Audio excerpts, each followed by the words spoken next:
Sir আসসালাম।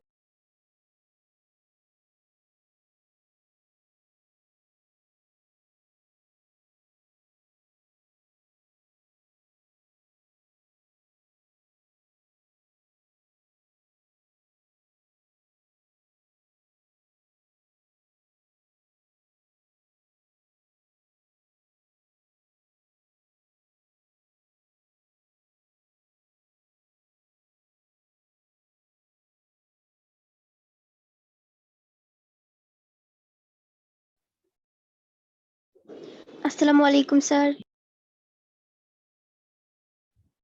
ওয়ালাইকুম আসসালাম। স্যার আসসালামু আলাইকুম। ওয়ালাইকুম আসসালাম। স্যার আসসালামু আলাইকুম। ওয়ালাইকুম আসসালাম।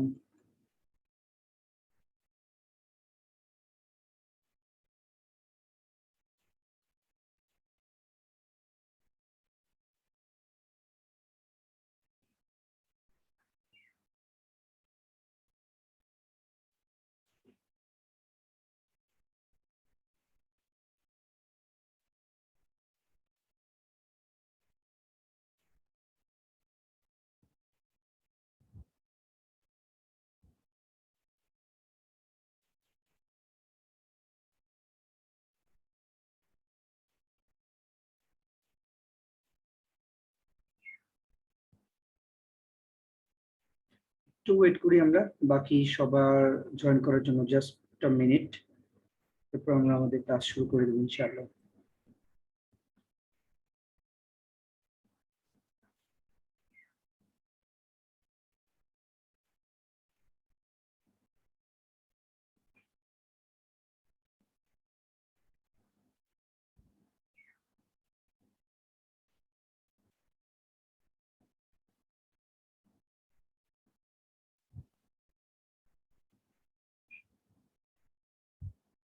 আমরা রাইট ফর্ম অফ ভার্ব করছিলাম লাস্ট ক্লাসে আর কি, প্রবাবলি তোমাদেরকে বলেছিলাম যে আজকে রাইট ফর্ম অফ ভার্বস এর রুলস গুলো তোমাদেরকে দেখিয়ে দিব আর কি। যেগুলো যেগুলো দরকার আমি জাস্ট তোমাদেরকে একটু স্ক্রিন শেয়ার দিব। তোমরা যে কাজটা করবা সেটা হলো একটা করে স্ক্রিনশট দিয়ে রাখবা সবাই। আর সবাই তো হাজিরা দেওয়া শুরু করো, যারা যারা জয়েন করেছো অ্যাটেন্ডেন্স দেওয়া শুরু করো। স্যার আসসালামু আলাইকুম। ওয়ালাইকুম আসসালাম। আচ্ছা, কি করবা তোমরা তাহলে? প্রত্যেকেই হাজিরা দিবা এবং রাইট ফর্ম অফ ভার্বের যে রুলস গুলো আমি তোমাদেরকে এখন শেয়ার দিব, তোমরা সেগুলো একটা করে স্ক্রিনশট রেখে দিবা শুধু, আর কিছু না।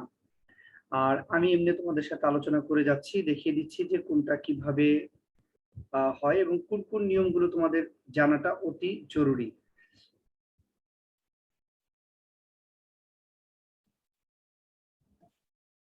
আচ্ছা, তোমরা স্ক্রিন দেখতে পাচ্ছ নিশ্চয়ই? স্যার আসসালামু আলাইকুম। স্যার আসসালামু আলাইকুম। সবাই স্ক্রিন দেখতে পাচ্ছ? জি স্যার। জি স্যার। জি স্যার।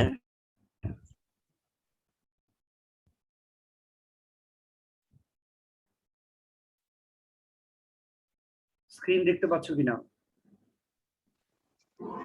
স্যার দেখা স্যার আসসালামু আলাইকুম। জি sir.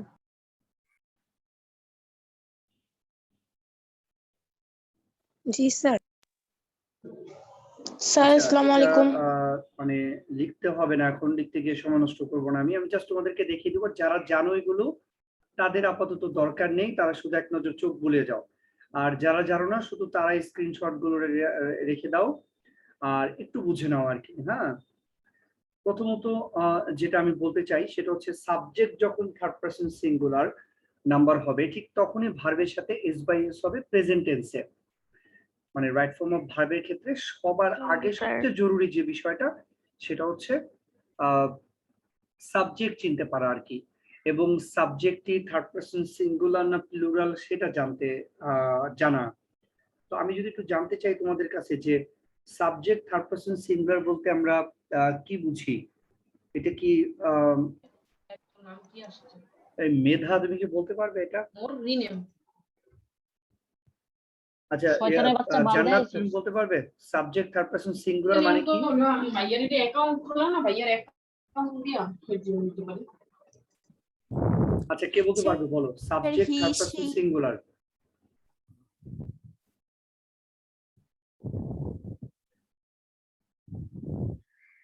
Sir he she it.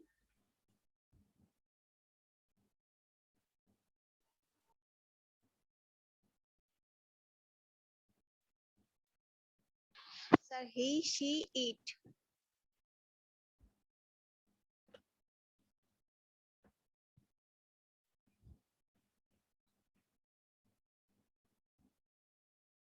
তাহলে সাবজেক্ট থার্ড পারসন সিঙ্গুলার মানে হচ্ছে আমরা জানি যে আগে পার্সন চেনার চেষ্টা করি। পার্সন হচ্ছে তিন প্রকার, first person, second person, third person. বলতো আফরোজা ফার্স্ট পার্সনের মধ্যে কারা কারা আছে? আফরোজা। Sir I. আচ্ছা ফার্স্ট পার্সনের মধ্যে আই আছে, আয়ের সাথে আর কি আছে? I, we, you, they. এতগুলো? আচ্ছা কারেক্টলি বলতো একজন, ফার্স্ট পার্সনের মধ্যে কে কে আছে?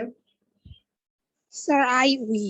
আই আর হচ্ছে উই, ভেরি গুড। এই দুটো হচ্ছে ফার্স্ট পার্সনের মধ্যে। সেকেন্ড পার্সনের মধ্যে কি আছে কে পারে? You, your. ইউ, ইউর আর বলার দরকার নেই, অনলি ইউ।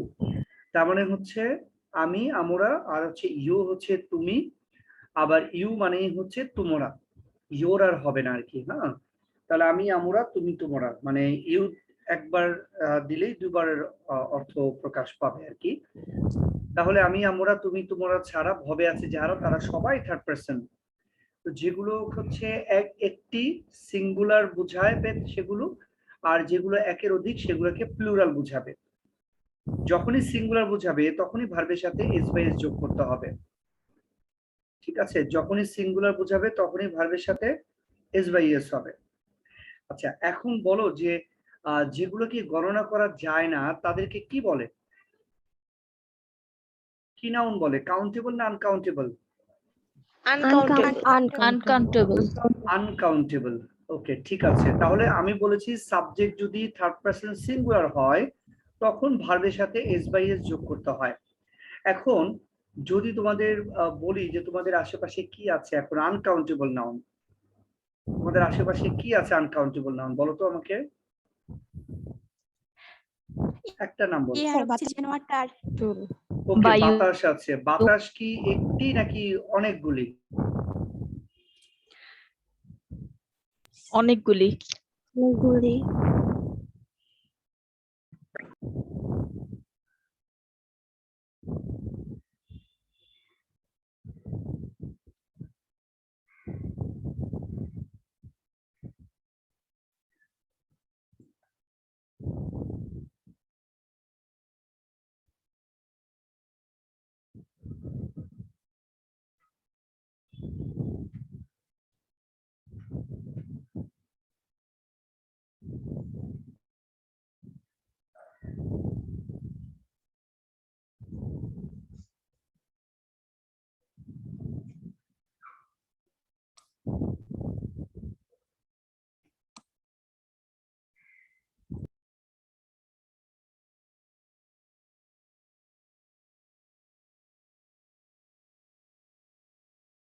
ওয়ালাইকুম স্যার।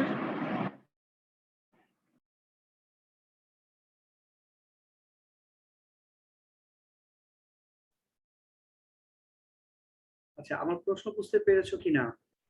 প্রশ্নটা হচ্ছে বাতাস হলে এয়ার হবে, কিন্তু যখন অনেক বাতাস হবে তখন কি এয়ার হবে নাকি ইয়ার্স হবে?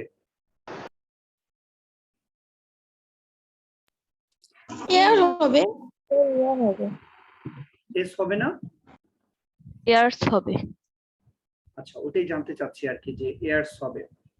ওকে, তাহলে একটা জিনিস একটু সবার ভেতরে যেগুলো তোমাদের আছে আর কি, মানে গ্রামাটিক্যাল নলেজ সবার কিন্তু সমানভাবে নেই, এটাই স্বাভাবিক, সবার সমানভাবে থাকবে না।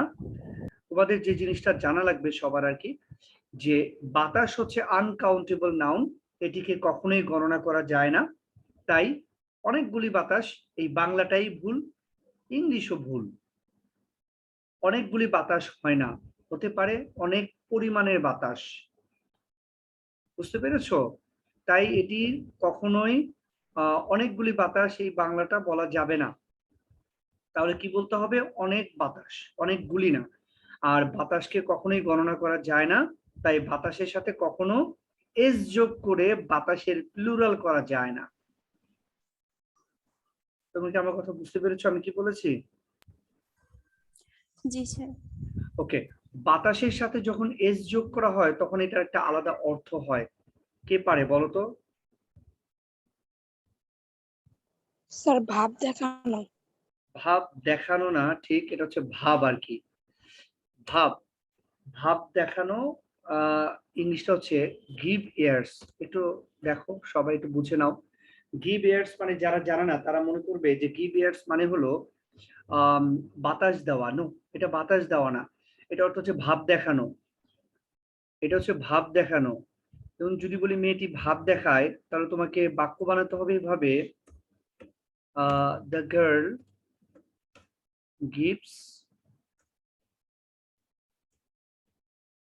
gives airs।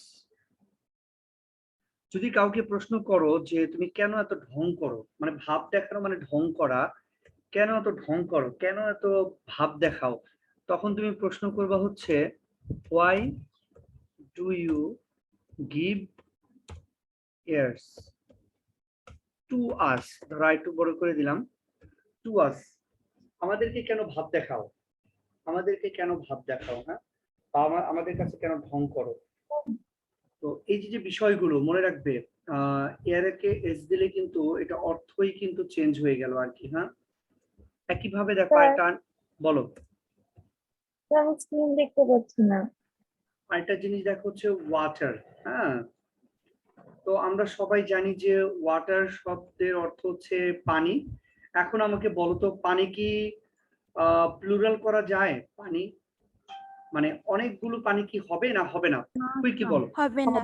হবে না। আর ওয়াটারের সাথে যদি এস যোগ করি তাহলে এটা একটা নতুন অর্থ হয়। এই অর্থটা হচ্ছে, কে পারে বলো? সমুদ্র। এক্স্যাক্টলি, এটা অর্থ হচ্ছে সমুদ্র। দেখো, এই জিনিসগুলো কিন্তু তোমাদের জানা লাগবে, কিন্তু ইউনিভার্সিটি অ্যাডমিশনের সময় দেখবে যে এই জিনিসগুলো তোমাদের আসবে, তখন কিন্তু তোমাদের কিন্তু এটা জানা থাকলে অনেক সহজ হবে। একইভাবে তোমাদের একটা জিনিস দেখাই, স্যান্ড অর্থ হচ্ছে বালু, আমরা সবাই জানি স্যান্ড অর্থ বালু। অনেকগুলো বালু আছে, বালু কি গণনা করা যাবে? বালু না না স্যার। ওকে, স্যান্ডের সাথে এস দিলে তখন এটার অর্থ চেঞ্জ হয়ে যায়। এটা অর্থ কি জানো? মরুভূমি। এক্স্যাক্টলি, এটা অর্থ হচ্ছে মরুভূমি। তখন এটা হয়ে যাবে হচ্ছে ডেজার্ট। এই যে যে বিষয়গুলো, এগুলো কিন্তু চমৎকার ইংলিশ, এই ইংলিশগুলো খেয়াল রাখবা। আমি জানি যেগুলো তোমরা অনেকেই আছো এখানে যারা জীবনের প্রথম এগুলো শুনলা আর কি। এনিওয়ে, আমরা আমাদের মূল পড়ায় চলে যাই আর কি। কারো হাজিরা বাকি থাকলে একটু হাজিরাটা দিয়ে দাও সুন্দর করে। তো তাহলে আমাদের প্রথম কাজ হচ্ছে রাইট ফর্ম অফ ভার্বের ক্ষেত্রে সাবজেক্ট থার্ড পারসন সিঙ্গুলার হলে ভার্বের সাথে এস বাই এস যোগ করতে হবে। আর থার্ড পারসন সিঙ্গুলার হতে হলে সব সময় হতে হবে হচ্ছে কাউন্টেবল নাউন। হ্যাঁ, আনকাউন্টেবল নাউনও সিঙ্গুলার হতে পারে, তবে সেটা একটি হতে হবে। কেউ একজন একটা কাউন্টেবল নাউনের এক্সাম্পল দাও তো, একটি কাউন্টেবল নাউন বলো তো দেখি। তোমার আশেপাশে দেখো, তোমার ডানে বামে সামনে পেছনে কি আছে কাউন্টেবল নাউন? বই। বই। আর কি? খাতা, কলমগুলা। ফ্যান। ফ্যান। ওকে, ঠিক আছে। এগুলো সবগুলোই হচ্ছে কাউন্টেবল নাউন। ওকে, তাহলে প্রথমটার সম্পর্কে সবাই আশা করি ক্লিয়ার হয়েছে। পরেরটা দেখো যে মডেল যেগুলো থাকবে, can, could, may, might, shall, should, will, would, need, dare, must, এগুলোকে মডেল অক্সিলারি ভার্ব বলে। সব সময় এই মডেলে পরে ভার্বের ওয়ান বসবে, ভার্বের প্রেজেন্ট ফর্ম বসবে সব সময় মডেলের পরে। কিন্তু যদি সাবজেক্টটি প্যাসিভ হয়, যদি কর্তা নিজে কাজ করতে না পারে, তাহলে কি হবে? তাহলে হচ্ছে বি বসিয়ে তারপরে ভার্ব থ্রি দিতে হবে। এই আর ব্যাখ্যা। অনেক সময় না এগুলোর পরে টু বসে, ওইটা কোথায় বসে? আচ্ছা, অনেক সময় এগুলোর পরে টু বসে। কে বলছো, তোমার নাম কি? স্যার ফারজানা। আচ্ছা, ফারজানা। মডেলের পরে জীবনে কোনোদিনও টু বসবে না আর কি। হ্যাঁ, মডেল একটা আছে যেটার পরে টু বসে, ব্যতিক্রম, সেটা হচ্ছে অট টু। আর কোনো মডেলের পরে জীবনেও কখনো টু বসবে না। হ্যাঁ, বসতে পারে, কিন্তু সেটা ভুল হবে আর কি। যেমন can to, could to, should to, might to, will to, would to, এগুলো একটাও হবে না আর কি। হ্যাঁ, মডেলের পর সব সময় কি বসবে?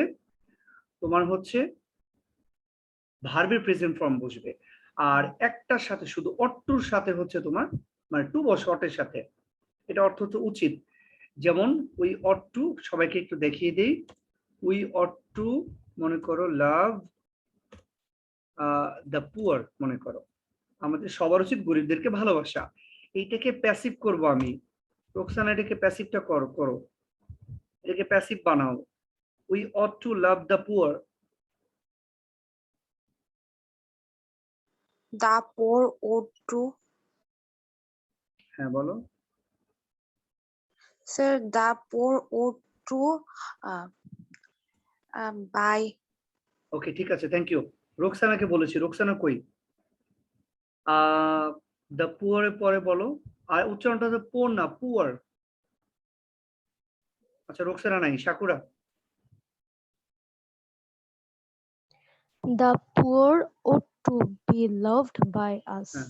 Ought, the poor ought to be Oh, sorry, sir. loved, ought to be loved by us. যখন একটা জিনিস খেয়াল করো, রাইট ফর্ম অফ ভার্বে যদি এরকম থাকে, দ্য পুয়ার ought to, মনে করো এইখানে ব্ল্যাঙ্ক আছে, হ্যাঁ, এইখানে ব্ল্যাঙ্ক আছে, তখন তুমি রাইট ফর্ম অফ ভার্বে যখন দেখবা যে ব্র্যাকেটে লাভ লেখা আছে, তখন তোমাকে এখানে বি দিয়ে লাভড বসাতে হবে। মডেলের পর যখনই দেখবা যে তোমার প্যাসিভ ভার্ব বসবে, তখন বি বসিয়ে ভার্ব থ্রি দিতে হবে। কি করে বুঝবো যে এটা প্যাসিভ? সবসময় দেখবা যে কর্তা নিজে কাজ করতে পারছে কিনা। কর্তা যদি নিজে কাজ করতে পারে তাহলে সেটা অ্যাক্টিভ, কর্তা যদি নিজে কাজ করতে না পারে তাহলে সেটা প্যাসিভ। ওকে, এবার দেখো 3 নাম্বারটা, সেটা হচ্ছে চিরন্তন সত্য যত বাক্য আছে এই পৃথিবীতে, যেমন পৃথিবী সূর্যের চারদিকে ঘুরে, এগুলো হচ্ছে বৈজ্ঞানিক সত্য। ঠিক আছে, বৈজ্ঞানিক সত্য। তারপরে হচ্ছে তোমার চিরন্তন সত্য কোনগুলো? যেমন ধরো honesty is the best policy, এগুলো কিন্তু universal truth. Time and tide wait for none, এগুলো হচ্ছে ইউনিভার্সাল ট্রুথ। ঠিক আছে, তো এগুলোর পরে সব সময় মানে যদি এগুলো থাকে আর কি, ওটা প্রেজেন্ট টেন্সে হবে। হ্যাবিচুয়াল ফ্যাক্ট মানে অভ্যাসগত কর্ম। হ্যাঁ, অভ্যাসগত কর্ম বলতে আমরা সকালে ঘুম থেকে উঠি, আমরা দাঁত ব্রাশ করি, আমরা 3 বেলা আহার করি, আমরা নামাজ পড়ি, হ্যাঁ, আমরা দৈনন্দিন যে কাজ করি সেগুলোকে বলে হ্যাবিচুয়াল ফ্যাক্ট, এগুলো প্রেজেন্ট টেন্স হবে। প্রেজেন্ট টেন্স মানেই কিন্তু ভার্বের সাথে এস বাই এস হবে না। ভার্বের সাথে এস বাই এস হতে হলে সাবজেক্ট কি হতে হবে বলো? সাবজেক্ট কি হতে হবে? Third person singular. Exactly, third person singular number. এবার দেখো 4 নাম্বারে কি কি থাকলে প্রেজেন্ট টেন্স হবে এর বাইরে। এই কয়টা মুখস্থ করাটা জরুরি, যেগুলো আমি লাল দিয়ে মার্ক করেছি। Generally, usually, ordinarily, normally, always, sometimes, often, daily, everyday, regularly. এগুলো একদম সুন্দর করে মুখস্থ করে ফেলতে হবে। এগুলো কিন্তু ক্লাস 7 এর পড়া, বাট আমি জানি এগুলো অনেকেই বলতে পারবে না তোমরা। এইটা মুখস্থ করতে হবে। যখনই কোনো বাক্যে এই একটা অ্যাডভার্ব দেখবা, তখনই তোমার মাথার মধ্যে সিগন্যাল দিবে যে এটা প্রেজেন্ট ইনডিফিনিট হবে। আর প্রেজেন্ট ইনডিফিনিট মানেই হলো তখন তুমি দেখবে সাবজেক্ট কি সিঙ্গুলার, তাহলে ভার্বের সাথে এস বাই এস দিব, আর সাবজেক্ট কি প্লুরাল, তাহলে ভার্বের সাথে এস বাই এস দিব না। পুরোটা যদি না বুঝতে পারো আমাকে জানাবো আর কি।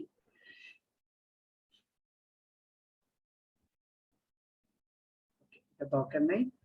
এই যে দেখো, যেটা তোমাদেরকে প্যাসিভের কথা বলেছিলাম, যে মডেলের পর বি বসে ভার্ব থ্রি বসে যদি প্যাসিভ হয়। এই এক্সাম্পলটা একজন একটু পড়ো তো, যেটা আমি কালার করেছি, মার্ক করেছি, একজন একটু পড়ো তো।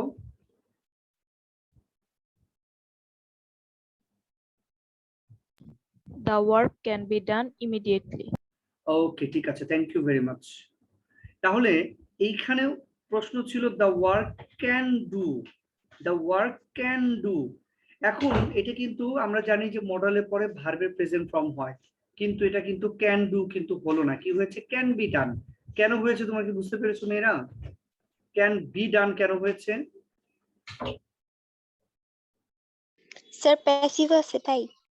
কিভাবে বুঝলাম এটা প্যাসিভ আছে বলো তো?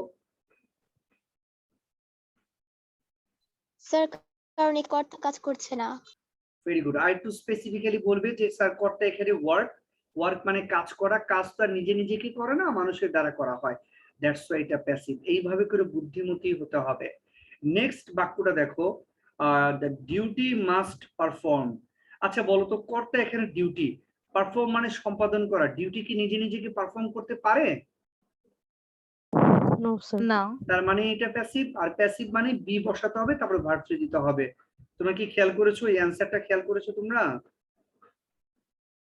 ভালো করে মনোযোগ দিয়ে বুঝে নাও কেন অ্যান্সার গুলো চেঞ্জ হচ্ছে।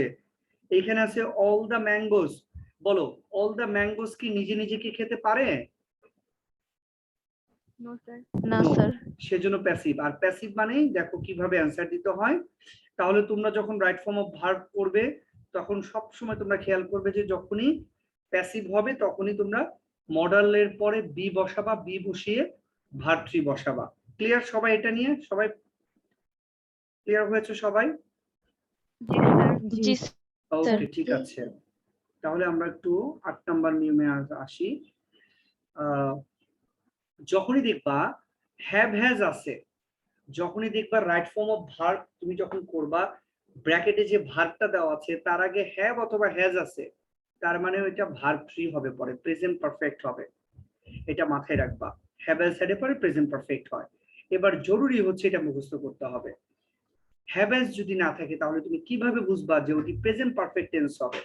তখন তুমি বুঝবে এটা দেখে, just, just now, already, recently, lately, ever, yet, in the mean time. যখন এগুলো থাকবে কোনো বাক্যের মধ্যে, এগুলোই তোমাকে বলে দিবে যে বাক্যটি প্রেজেন্ট পারফেক্ট টেন্স হবে। আর প্রেজেন্ট পারফেক্ট টেন্স মানে হচ্ছে হ্যাভ হ্যাজ, তারপরে হচ্ছে ভার্ব থ্রি বসবে।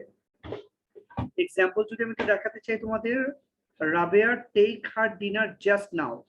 এই যে দেখো, যখনই জাস্ট নাও এখানে পেয়েছো তার মানে তখনই তোমার ব্রেন সিগন্যাল দিবে যেটি প্রেজেন্ট পারফেক্ট টেন্স হবে।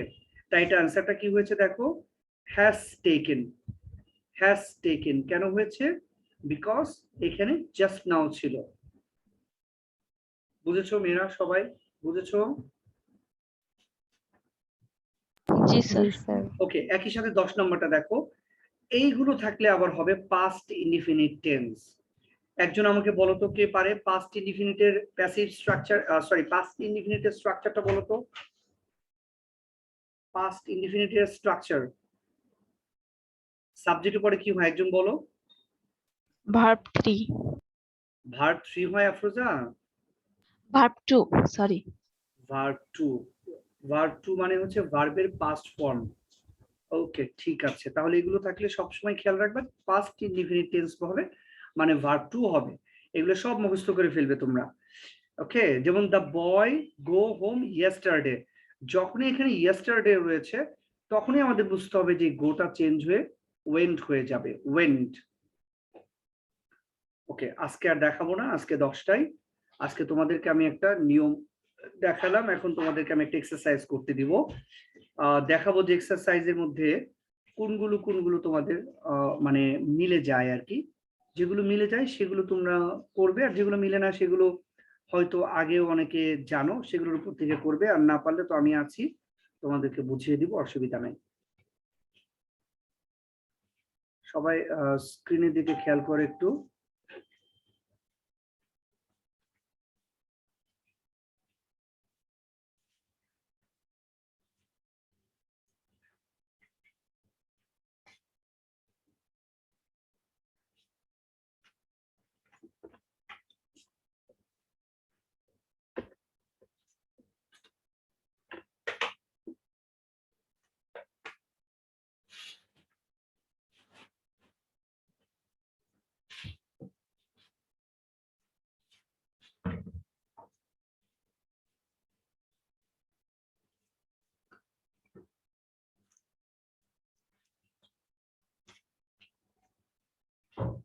সব সময় একটা জিনিস খেয়াল রাখবা যে অ্যাক্টিভ আর প্যাসিভের ব্যাপারটা সবচেয়ে বেশি ইম্পর্টেন্ট বুঝতে পারা, যে কর্তা কি নিজে কাজ করতে পারছে নাকি পারছে না।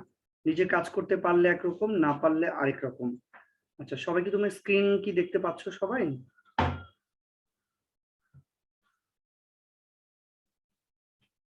জি স্যার, জি দেখা যায়। স্যার। ওকে, সবাই সুন্দর করে এই অ্যান্সারটা করো তাহলে। আমি আবারও বলছি যে অ্যাক্টিভ আর প্যাসিভের ব্যাপারটা দেখবা। এখানে মডাল রয়েছে, হ্যাঁ, যতটুকু শিখিয়েছি অনেকগুলো এখানে কমন পড়বে, তারপরে যদি কমন না পড়ে আমি বুঝিয়ে দিব। আগে সবাই তুমি অ্যান্সার করা শুরু করো কুইকলি।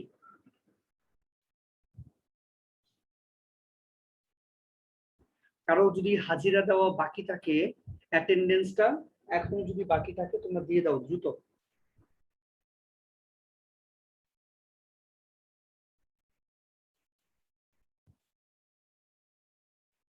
কোনো ওয়ার্ড মিনিং যদি তোমাদের এখানে সমস্যা থাকে আমাকে বলতে পারো।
স্যার করা শেষ।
এরা সবাই একটু খেয়াল করো আর কি, আমার অ্যান্সারের সাথে তোমাদের অ্যান্সার গুলো মিলাবে এবং কেন এইটা হলো কেন ওইটা হলো এটা আমার কাছে প্রশ্ন করবে। প্রথম দুটোর ব্যাখ্যা কি কারো জানা লাগবে?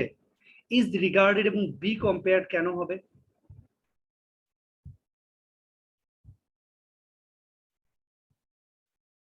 সবাই কি মানে তোমরা ব্যাখ্যাতে সন্তুষ্ট বা ব্যাখ্যা কি তোমরা জানো সবাই? না স্যার আমি জানি না স্যার, এই নাম্বারটা একটু বলে দিবেন। ওকে, অবশ্যই অবশ্যই। একটু আগে আমরা কি শিখেছি বলো তো? কর্তা যদি নিজে কাজ করতে না পারে তাহলে কি হয়, অ্যাক্টিভ না প্যাসিভ? স্যার ওটা প্যাসিভ হয়। প্যাসিভ হবে। আর যখন প্যাসিভ হবে তখন হচ্ছে am, is, are, was, were হয়ে ভার্ব 3 হবে। যদি মডাল থাকে তাহলে মডালের পরে বি হবে। আর যদি মডাল না থাকে তাহলে যে বললাম am, is, are, was, were plus verb 3 হবে। তাহলে প্রেজেন্ট টেন্সে হবে এম, ইজ, আর, পাস্ট টেন্সে হবে ওয়াজ, ওয়্যার। এখন দেখো এখানে হচ্ছে ডাউরি। ডাউরি মানে হচ্ছে যৌতুক। এখন যৌতুক এটা রিগার্ড অর্থে বিবেচনা করা। তুমি আমাকে বলো তো দেখি, যৌতুক কি নিজে নিজেকে বিবেচনা করতে পারে যেটা সমাজের অভিশাপ? না স্যার। তাহলে এটা কি অ্যাক্টিভ না প্যাসিভ? স্যার এটা প্যাসিভ। এক্স্যাক্টলি, প্যাসিভ মানে হচ্ছে যে ইজ হবে। কেন? কারণ ডাউরি থার্ড পারসন সিঙ্গুলার, তাই ইজ দিলাম। আর এরপরে হচ্ছে রিগার্ডেড হলো ভার্ব 3। তাহলে যখনই প্যাসিভ হবে তখনই এম, ইজ, আর এর পরে ভার্ব 3 হবে। যেমন তোমাদের একটা কমন একটা বাক্য দেখাই, তোমরা এটা সবাই জানো যে rice is eaten by me. এটা সব সময় এই সহজ বাক্যটা এক্সাম্পল হিসেবে তোমরা জানো আর কি। তাহলে রাইসের পরে ইজ ইটেন কেন হয়েছে বলো? এটা অ্যাক্টিভ না প্যাসিভ? স্যার এটা প্যাসিভ, আর ভাত তো এমনি খাওয়া হয় না, তো এটা এই জন্য ইজ ব্যবহার করা হয়েছে। ইয়েস ইয়েস ইয়েস, রাইস হচ্ছে সিঙ্গুলার তাই ইজ হয়েছে, কারণ ভাতকে গণনা করা যায় না, আনকাউন্টেবল নাউন। ওকে, ঠিক আছে, তো বুঝতে পেরেছো তুমি আর কি। হ্যাঁ, ওকে, এবার আসো বি নাম্বারের ব্যাখ্যা। বি নাম্বার হচ্ছে স্যার বি নাম্বার তো মেয়ের পর বি হবে বলেছে। কেন মেয়ের পরে বি হবে কেন? কারণ স্যার এটা মডেল ভার্ব মে। আরে না রে বাবা, মডেল থাকলে কি বি হয় নাকি? মানে স্যার এটা বলো, অন্য একজন ব্যাখ্যা দাও, এখানে কেন বি হয়েছে? কর্তা যদি নিজে কাজ না করে অন্যকে কাজ করতে বলে সেখানে তো মডেল ভার্বে বি বসে। হ্যাঁ, এইখানে কে কাজ করতেছে না কে কাজ করতেছে? আচ্ছা প্লিজ, যারা ব্যাখ্যা পারো চুপ করে থেকো না। আল্লাহ উপর থেকে বসে সব দেখতেছেন, যারা এই যে চুপ করে আসো ব্যাখ্যা পারো ব্যাখ্যা দাও না, পরে কিন্তু একটা থাপ্পড় লাগাবে কিন্তু পরে। ব্যাখ্যা বলো। আমি জানি অনেকেই ব্যাখ্যা পারো, চুপ করে বসে আছো। ডাউরি তো নিজে কম্পেয়ার হতে পারবে না, এটা সোসাইটি দ্বারা কম্পেয়ার হবে, তাই। কে কে কে? আফরোজা। আফরোজা না, মানে আফরোজা কম্পেয়ার হতে পারবে না, কার কথা বলতেছে সেটা বলো। ডাউরি বলো, ডৌরি না, বলো ডাউরি। ডোরি, সরি। ডাউরি বাবা, ডৌরি না, ডাউরি, ডা ডা। ডাউরি। এক্স্যাক্টলি, তুমি ডিও দেখে মনে করতেছো যে এটা ডো হবে। নো, যেমন ডিও ভি তোমরা যেটা মাথায় লাগাও, এটা কি ডোপ শ্যাম্পু নাকি ডাভ শ্যাম্পু? কি এটা? ডাব শ্যাম্পু। হ্যাঁ, ডাব। ডাভ। এই যে ডিও ইউ বিটি, এটা কি লিখো তোমরা? ডাউট না ডাউট? ডাউট। এটা কি ডবল না ডাবল? ডাবল। কিন্তু অনেকেই ডবল বলো। এই ডবল যখন বলবা তখন এই যে মানুষ কি করবে, হাসাহাসি করবে, কিন্তু এগুলো উচ্চারণ হবে ডা ডা, ঠিক আছে? ডাব, ডাউট, ডাবল। ওকে, একইভাবে ডাউরি, নট ডৌরি।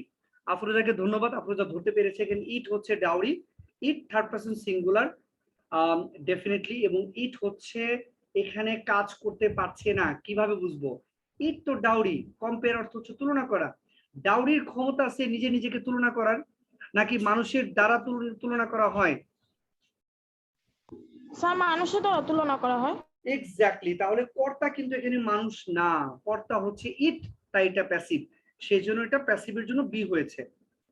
যদি এখানে ইটের জায়গায় যদি উই থাকতো, উই, তখন হতো কি জানো, যা আছে তাই হতো, মেয়ের পরে মডেলের মানে মডেলের পর ভার্বের প্রেজেন্ট ফর্ম হতো।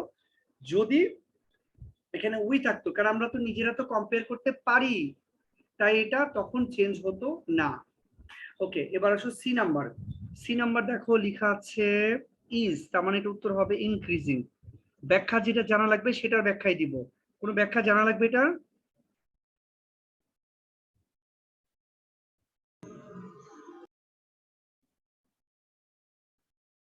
বলো, এটার ব্যাখ্যা লাগবে, জানা লাগবে? সি আর ডির ব্যাখ্যা লাগবে কিনা, কুইকলি বলো। স্যার ডি নাম্বারটা। ওকে, ডি নাম্বারটা দেখো, এখানে বলছে the father's of the brides, মানে কনেদের বাবারা। ধরো তোমরা কনে, যৌতুক তো ছেলে পক্ষই চাইবে, তখন মেয়ে পক্ষ মানে তোমার বাবা হচ্ছে বিপদে পড়েন আর কি, মানে বিপদে পড়েন মানে শিকার হন, কিসের? যৌতুকের শিকার হন। তাহলে বরের বাবাদের দ্বারা কনের বাবারা যৌতুকের শিকার হন। এই যে এখানে কর্তাকে, কর্তা হচ্ছে কনের বাবা, বরের বাবা না। তাহলে কনের বাবারা কি নিজেরা যৌতুক চান, নাকি তারা যৌতুকের শিকার হন? কোনটা বলো? এক্স্যাক্টলি, মানে ছেলে পক্ষই দাবি করে, মেয়ে পক্ষ তার দাবি করতে পারে না যে আপনার ছেলের আমরা বিয়ে করাবো, আপনার ছেলে বিয়ে করার জন্য 5 লাখ টাকা দিতে হবে আমার মেয়েকে। এটা কি আমাদের সমাজে এরকম হয়? মানে হয় নাকি, দু একটা হয়তো, নাকি না হয় না মনে হয়। আচ্ছা, সিনেমাতে নাটক এগুলো হতে পারে আর কি। তো এখানে হয় না গারুদের।